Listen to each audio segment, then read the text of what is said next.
শিলিগুড়ি থেকে অনেক দূরে দার্জিলিং এর কাছাকাছি একটা জায়গায় আজ আমি যাচ্ছি স্নান করতে। জায়গাটা অসাধারণ সুন্দর, পাহাড়ের মাঝখানে একটা সুন্দর নদী। নদীটার নাম হচ্ছে এম ট্যারে। এখানে এসে দেখছি পাহাড়ের মাঝখান দিয়ে সুন্দর একটা রাস্তা, এখানকার লোকজন যাওয়া আসা করে এখান দিয়ে, কিন্তু কোথায় যায় সেটা আমার জানা নেই।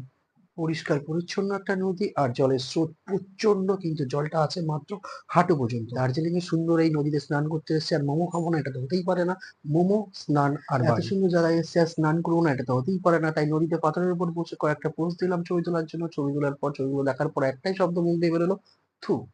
নদীতে পাথরের উপর বসে কয়েকটা ছবি তুলে ছবিগুলো দেখার পর নিজেকে হিরো আলম মনে করতে লাগলাম। ফাইনালি আমি জলের মধ্যে স্নান করতে নেমে পড়লাম, কিন্তু জল যদি কথা বলতে পারতো আমাকে 10-12টা গালাগালি দিতই। নিজেকে মনে হচ্ছিল যেন ছোট্ট একটা হাতি জলে স্নান করতে নেমেছে। হঠাৎই আমার পেটের দিকে তাকিয়ে দেখলাম পেট অনেকটা কমে গেছে। আমি তো অবাক। কিছুক্ষণ পর মনে পড়লো না, প্রচন্ড খিদে লেগেছে। তাই তাড়াতাড়ি স্নান করে ছুটলাম আবার রুমের উদ্দেশ্যে।